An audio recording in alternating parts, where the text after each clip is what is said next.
कृषि अर्थशास्त्र कक्षा 12 के पाठ्यक्रम के अंतर्गत एक नए पाठ के साथ उपस्थित हैं। उस पाठ का नाम है श्रम। श्रम का अर्थ तथा विशेषताएं। तो श्रम का अर्थ जान लेते हैं। श्रम का अर्थ क्या है कि श्रम जो है वो उत्पादन का एक सक्रिय साधन है।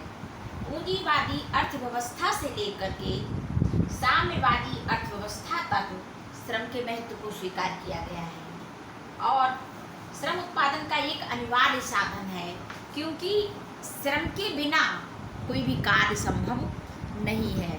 भूमि और पूंजी दोनों निष्क्रिय साधन है, क्योंकि श्रम एक सक्रिय साधन है।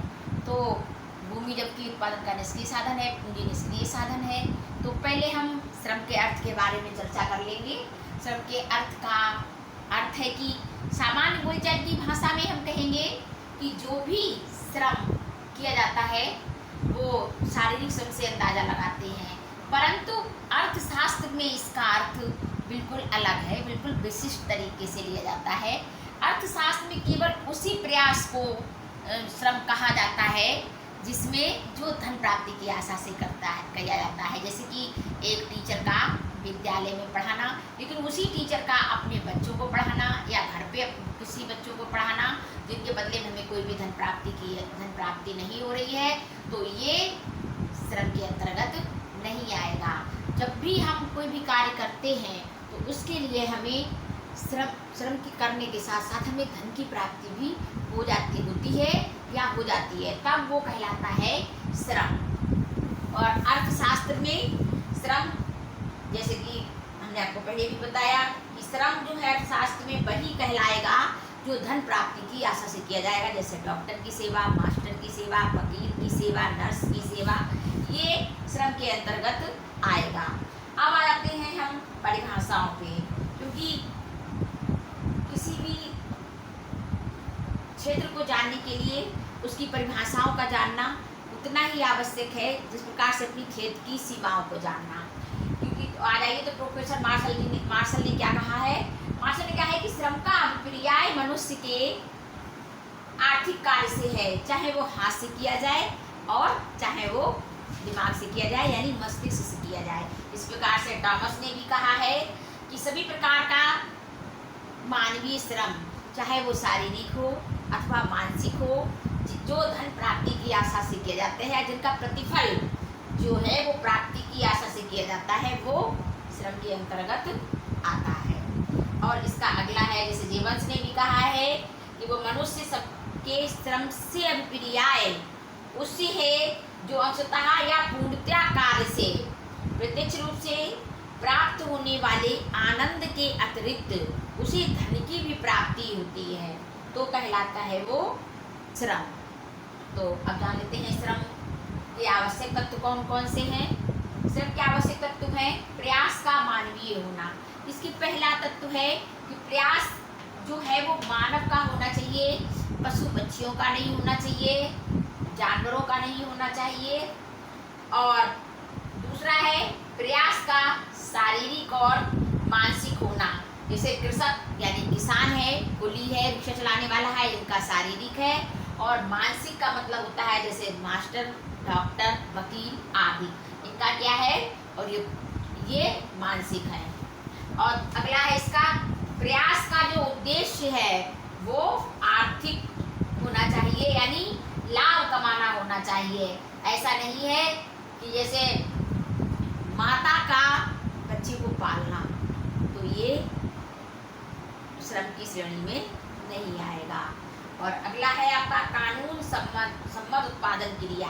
कानून सम्मत उत्पादन क्रिया होनी चाहिए, ना कि इलीगल, अवैध रूप से, जैसे चोरी करना है, डकैती करना है, मर्डर करना है, किसी से चीज छीन लेना है, तो श्रम के अंतर्गत नहीं आएगी, क्योंकि ये जो क्रिया है ये इलीगल है, ये अवैध है और इसको हम श्रम की श्रेणी के अंतर्गत नहीं रख सकते। तो हमने जाना कि श्रम का क्या अर्थ है, श्रम की परिभाषाएं क्या हैं और श्रम के तत्व क्या क्या हैं। और अब हम जान लेते हैं कि श्रम का महत्व क्या है। श्रम का महत्व देखिए, हमने आपको पहले भी जब इस टॉपिक को शुरू किया था तभी हमने बताया था कि श्रम जो है वो उत्पादन का अनिवार्य और सक्रिय साधन है। श्रम के बिना कोई भी कार्य उत्पादन का संभव नहीं है, क्योंकि अगर हमारे पास पूंजी नहीं है, हमारे पास भूमि नहीं है, तो हम मजदूरी कर लेंगे, कुलीगिरी कर लेंगे, लेकिन श्रम का होना अत्यंत आवश्यक है। श्रम के बिना उत्पादन की कोई भी क्रिया नहीं हो सकती है। और इसके लिए श्रम के महत्व को हम इस प्रकार से जान लेते हैं कि कहा है कि श्रम के बिना कोई भी उत्पादन का कार्य संभव नहीं है। हम आजकल बहुत सारा यंत्रीकरण हो रहा है, लेकिन उसके लिए भी बटन दबाने के लिए, मशीन को ऑपरेट करने के लिए जो मशीनीकरण का युग चल रहा है, उसके लिए भी श्रम की आवश्यकता पड़ेगी। चाहे श्रम छोटा हो चाहे श्रम बड़ा, लेकिन वो कार्य जो होता है वो मनुष्य ही उसको करेगा। और यद्यपि श्रम की बचत के लिए बहुत सारा कृषि यंत्रीकरण का जरूरत पड़ रही है, बहुत ज़्यादा कृषि यंत्रों के लिए जरूरत पड़ रही है, या बहुत ज़्यादा मशीनीकरण हो रहा है, उसके लिए भी हमें कुछ ना कुछ परिश्रम करना पड़ता है। और जब यंत्रों का जो मुख्य उद्देश्य था वो श्रम की बचत करना है, ना कि ये कि बिल्कुल ही श्रम नहीं लगेगा। और इसी प्रवृत्ति को अर्थशास्त्र में न्यूनतम प्रयास का नियम भी कहते हैं। और आज जो है वो देश में, किसी भी देश में आर्थिक विकास के लिए जो दो संसाधनों की आवश्यकता पड़ती है, एक होता है मानवीय संसाधन और एक होता है प्राकृतिक संसाधन। जब मानवीय संसाधन जो होता है वो व्यक्ति वही काम करता है, क्योंकि जो प्राकृतिक संसाधन होते हैं वो निर्जीव होते हैं, और निर्जीव जो भी संसाधन होगा वो अपने आप कोई भी कार्य नहीं कर पाएगा। उसके लिए हमें मानवीय संसाधन की आवश्यकता पड़ती है, यानी प्राकृतिक संसाधनों पर भी मनुष्य अपनी कुशलता और अपनी योग्यता से कार्य करता है। और इसलिए हम कह सकते हैं कि किसी भी देश की उन्नति के लिए श्रम जो है संसाधन अत्यंत महत्वपूर्ण साधन है। और अब हम आ जाते हैं श्रम के वर्गीकरण पर। श्रम का वर्गीकरण है, पहला है उत्पादक और अनुत्पादक श्रम। पहले देखिए, उत्पादक श्रम जो होता है वो दो उद्देश्यों से किया जाता है। पहला होता है एक धन उत्पादन के लिए होता है, और दूसरा जो होता है वो किसी अन्य उद्देश्य के लिए होता है। तो उसे हम कहते हैं, जो धन प्राप्ति की आशा से किया जाता है वो कहलाता है उत्पादक श्रम। और जो केवल मनोरंजन के लिए या देश सेवा की भावना से या किसी दूसरे की सेवा भावना से जो कार्य किया जाता है वो कहलाता है अनुत्पादक श्रम। क्योंकि उत्पादक श्रम जो है, जैसे कृषक है हमारे भारत का, हमारे देश है, हमारा डॉक्टर है, हमारा मास्टर है, ये इनका किया गया कार्य जो है वो उत्पादक श्रम की श्रेणी के अंतर्गत आता है।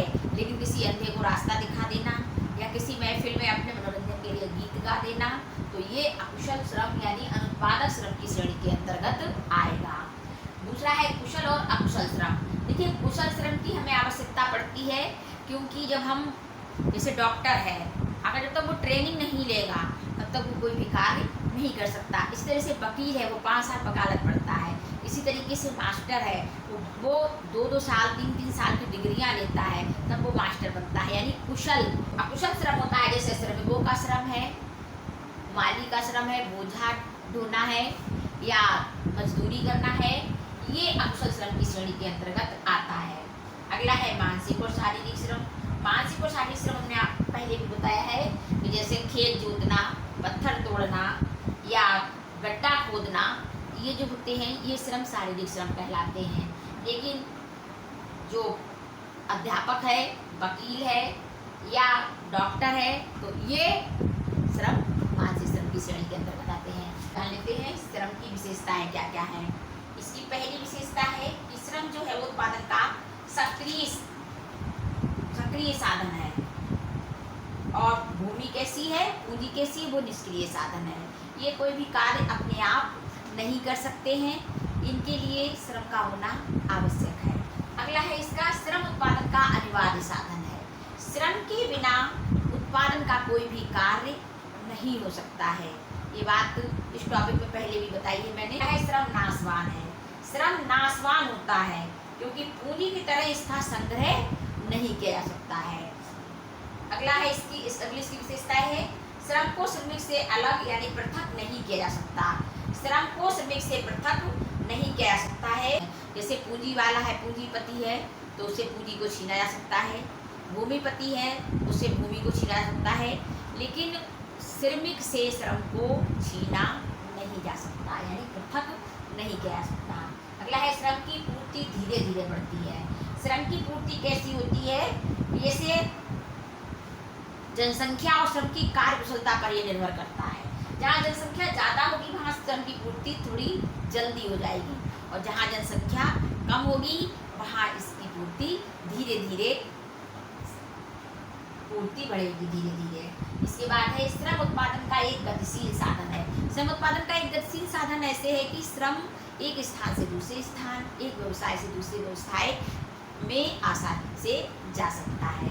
अगला है इसका श्रम उत्पादन का साध्य और साधन दोनों है, यानी उत्पादन का साधन तो है ही है और ये साध्य भी है, क्योंकि जो भी उत्पादित होती है वस्तु या माल, जो वस्तु या सेवा, ये उसका भी प्रयोग करता है, उपयोग करता है, उपभोग करता है। श्रम उत्पादन का श्रम की कार्य अगला टॉपिक है श्रम की कार्य कुशलता में वृद्धि की जा सकती है। श्रम की कार्य कुशलता में शिक्षण और प्रशिक्षण के द्वारा श्रम की कार्य कुशलता में वृद्धि की जा सकती है। इसका अगला है श्रमिक निरंतर कार्य नहीं कर सकता है। श्रमिक निरंतर कार्य नहीं कर सकता है क्योंकि ये मनुष्य है, मशीन नहीं है ये, इसको ये निरंतर कार्य नहीं कर सकता है, इसके लिए इसे विश्राम की आवश्यकता पड़ती है। अगला है इसका श्रमिक अपना श्रम बेचता है, अपने आप को नहीं। श्रम का खरीदार होता है, भूमि और पूंजी को बेचा जा सकता है, लेकिन श्रम को बेचा जाता है, लेकिन श्रमिक की बिक्री नहीं होती है। अगला है श्रमिक की सौदा शक्ति कम होती है। सौदा शक्ति कम होती है क्योंकि पहला तो श्रम जो है वो नाशवान है, दूसरा कि श्रम को जो श्रमिक होता है वो गरीब होता है, अशिक्षित भी होता है, बेरोजगार होता है, इसलिए उसकी सौदा शक्ति कम होती है। तीसरा है कि श्रमिक संगठन जो होते हैं वो अधिक सक्रिय नहीं है। और चौथा है कि जो भी साधन है उत्पादन के, उन पर पूंजीपतियों का, भूमिपतियों का अधिकार होता है। तो ये थी हमारी अर्थशास्त्र की जो अंतर्गत हमने कृषि अर्थशास्त्र के अंतर्गत हमने पढ़ा कि श्रम क्या है, उसका अर्थ क्या है, उसके लक्षण क्या हैं और उसके प्रकार क्या हैं। तो ये हमने पढ़ा। हमारे यहाँ कुछ लोगों ने हमसे कहा है, कुछ हमारे व्यूअर्स हैं, कुछ हमारे सब्सक्राइबर्स हैं, जिन्होंने कहा कि क्या हमें इसके नोट्स नहीं मिल सकते हैं।